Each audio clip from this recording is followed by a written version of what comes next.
Iran के अंदर चल रहे प्रोटेस्ट सिर्फ जनता का गुस्सा है या फिर एक बार फिर अमेरिका किसी देश को डिस्ट्रॉय करने की तैयारी में?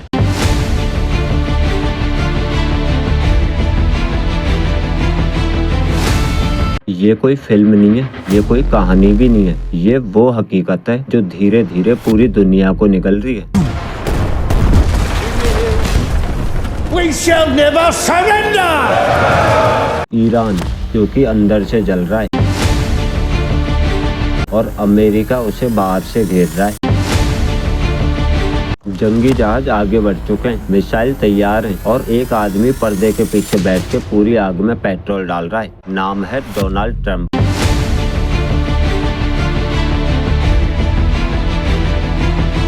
दोस्तों ये वीडियो अंत तक देखना, क्योंकि जो आने वाला है वो वेनेजुएला से भी ज्यादा खतरनाक है। ये सिर्फ ईरान नहीं जलेगा, ये पूरी दुनिया को खींच ले जाएगा। दोस्तों ईरान में चल रहे क्राइसिस अब सिर्फ हेडलाइंस में नहीं रहे, ये अब जंगी जहाजों, धमकियों, बड़ी संख्या में मौत और प्रदर्शनों की बर्बरता ने इसे एक ग्लोबल क्राइसिस बना दिया है। जबकि पिछले कुछ दिनों से टेंशन इतना तेजी से बढ़ा है कि अब दुनिया के शीर्ष नेता और सुरक्षा विशेषज्ञों की नजरें पूरी तरह ईरान और अमेरिका की हर हरकत पे टिक गई है। सबसे पहले बात करते हैं कि ईरान के अंदर क्या चल रहा है। दोस्तों ईरान के कई बड़े शहरों में दिसंबर 2025 के अंत और जनवरी 2026 की शुरुआत में भारी विरोध प्रदर्शन शुरू हुए। इन्हें शुरू करवाने की मूल वजह थी बढ़ती महंगाई, बेरोजगारी, करेंसी का गिरता हुआ मूल्य और बुनियादी वस्तुओं की भारी कीमत। इन आर्थिक कारणों ने जनता को इतना दबाव में डाल दिया कि विरोध सिर्फ सरकार के खिलाफ नारा लगाना नहीं रह गया, बल्कि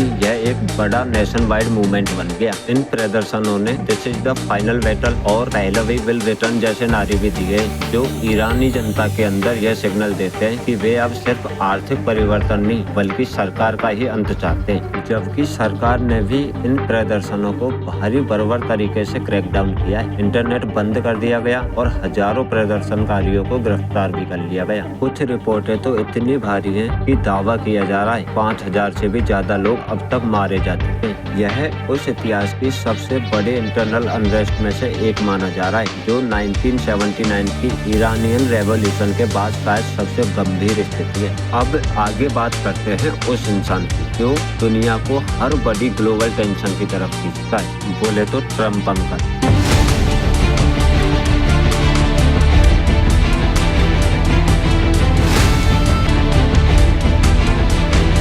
द नेशनल के अनुसार ट्रंप ने ईरान की स्थिति को केवल इंटरनल प्रोटेस्ट के रूप में नहीं देखा है। उन्होंने बार बार कहा है कि अगर ईरान सरकार प्रदर्शनकारियों को मार डालेगी तो अमेरिका मिलिट्री इंटरवेंशन के लिए लॉक एंड लोडेड है, बोले तो तैयार है। यही ट्रंप अंकल की शब्दावली ने पूरे मामले को और भड़का दिया, क्योंकि जब एक अमेरिकी राष्ट्रपति किसी देश के इंटरनल प्रोटेस्ट की बात करता है जैसे वह खुद वहाँ का इंटरनल अफेयर जज हो, तो टेंशन स्वाभाविक रूप से बढ़ती है। इसके अलावा अमेरिका ने ईरान पे कुछ नए सैंक्शंस भी लागू किए हैं और ईरान के 9 टैंकर्स पर प्रतिबंध लगाया है, जिससे ईरान की इकोनॉमी समेत रीजनल डायनामिक्स भी मुश्किल में पड़ गई। ट्रंप ने ये भी कहा है कि अमेरिका का सैन्य बेड़ा धीरे धीरे मिडिल ईस्ट की ओर बढ़ रहा है और इससे टेंशन वो स्तर तक पहुंच गया कि ईरान के सुरक्षा अधिकारियों ने भी कह दिया कि उनकी सेना फिंगर ऑन द ट्रिगर, बोले तो ट्रिगर पे उंगली रखे हुए उनका इंतजार कर रही है। और इतना ही नहीं, ईरान ने साफ कहा है कि अगर कोई भी अटैक किया गया,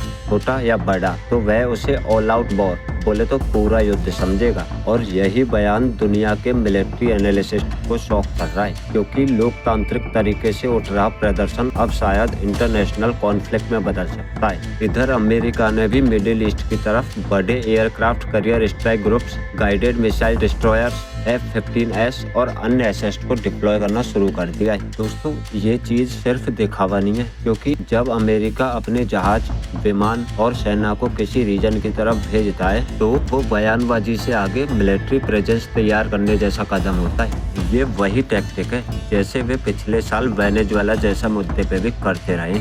जहां ट्रंप प्रशासन ने एक्सटर्नल प्रेशर, नेवल प्रेजेंस और सैंक्शंस का इस्तेमाल करके स्थानीय सरकारों को दबाने की कोशिश की थी। हालांकि यह तरीका खुद लैटिन अमेरिकन की पॉलिटिक्स में भद्दा सा दिख चुका है। ईरान की इस हालत को देखते हुए कुछ बड़े एयरलाइंस ने मिडिल ईस्ट की उड़ानें रोक दी हैं, क्योंकि सुरक्षा स्थिति बहुत अस्थिर है। ईरान में इंटरनेशनल मार्केट्स और ऑयल प्राइस फ्लक्चुएट कर रहे हैं। देश अपने नागरिकों को वहां से निकालने की बात कर रहे हैं। यूनाइटेड नेशंस ने भी चिंता जताई है कि जहां इतनी मौतें और क्रैकडाउन है, वहां एक्सेलेरेशन ग्लोबल इंस्टेबिलिटी को और बढ़ा सकता है। दोस्तों, ईरान की आंतरिक स्थिति और अमेरिका की विदेश नीति के बीच जो बैटल चल रहा है ना, वह सिर्फ कहानी नहीं है, यह सीधे ग्लोबल सिक्योरिटी डायनामिक्स को शेक कर रहा है। ईरान ने भी साफ कह दिया है कि उनके सैनिक हर संभव चुनौती के लिए तैयार है और किसी भी वायलेंस या अटैक पर वो मैक्सिमम रिटेलिएशन करेंगे। उन्होंने ये भी कहा है कि ईरान के सैनिकों की फिंगर ऑन द ट्रिगर है, यानी वे कुछ भी गलत कदम सामने आते ही मिलिट्री रिस्पॉन्स दे सकते हैं। ईरान इस तनाव को केवल नीति निग्रहण की बात मान रहा है। वो कह रहा है कि अगर कोई भी बाहरी शक्ति इंटरनल इश्यूज में हस्तक्षेप करेगी तो जवाब भी उसी तरीके से मिलेगा। दोस्तों, यह स्थिति ईरान में अचानक नहीं बनी। ईरान कई सालों से ग्लोबल सैंक्शंस, न्यूक्लियर डील और रीजनल कॉन्फ्लिक्ट्स में उलझा हुआ रहा है, लेकिन अब इंटरनल प्रोटेस्ट ने इसे एक्सप्लोजिव बना दिया है। अब सबसे बड़ा सवाल कि ईरान के सर्वोच्च नेता आयतुल्ला अली खमेनेई बंकर में क्यों गए हैं। देखिए, जब किसी देश का सुप्रीम लीडर खुले मंच से गायब हो जाए और खबरें आए कि वो सिक्योर अंडरग्राउंड लोकेशन में है, तो इसका मतलब साफ होता है कि खतरा सिर्फ प्रोटेस्ट का नहीं है, बल्कि खतरा अब एक्सटर्नल अटैक का भी है। ईरान की इंटेलिजेंस एजेंसीज को यह अंदेशा है कि अमेरिका या उसके ally targeted strike, cyber attack या लीडरशिप असैसिनेशन जैसी चाल चल सकते हैं। और इतिहास बताता है कि अमेरिका ऐसा पहले भी कर चुका है, जैसे इराक, लीबिया और सीरिया में। हर जगह पहले इंटरनल अनरेस्ट, फिर ह्यूमन राइट्स का रोना और अंत में बॉम्ब और रिजीम चेंज। इसलिए खमेनेई का बंकर में जाना कोई डर नहीं है, बल्कि रणनीतिक सतर्कता है। दोस्तों, ट्रंप कोई पीस मेकर नहीं है, वो क्राइसिस सेल्समैन है। जहां टेंशन देखे वहां वो ट्वीट करेगा, बयान देगा, धमकी देगा। क्यों? क्योंकि ट्रंप की पॉलिटिक्स डर पे चलती है। ईरान हो, चाइना हो, नॉर्थ कोरिया हो या मिडिल ईस्ट, हर जगह ट्रंप का फॉर्मूला एक ही है, पहले डर फैलाओ फिर हीरो बनो। लेकिन हकीकत ये है कि ट्रंप जैसे नेता युद्ध में नहीं मरते, मरते हैं आम लोग, सैनिक, निर्दोष नागरिक। ट्रंप अपने एसी वाले कमरे में बैठ के पूरी दुनिया को फायर जोन बना रहा है। और मजेदार बात यह है कि जो आदमी अमेरिका में अपने देश को डिवाइड कर चुका है, वो अब ईरान को डेमोक्रेसी सिखा रहा है। अब अगर भारत की बात करें तो भारत इस मामले में सबसे ट्रिकी पोजीशन में है। इसलिए भारत खुल के किसी का पक्ष नहीं ले सकता, क्योंकि भारत जानता है कि अगर ईरान में वेनेजुएला जैसा कियोस हुआ तो तेल महंगा होगा, मिडिल ईस्ट डिस्टेबलाइज होगा, जिससे इंडियन डायस्पोरा खतरे में आ सकता है। इसलिए भारत की नीति है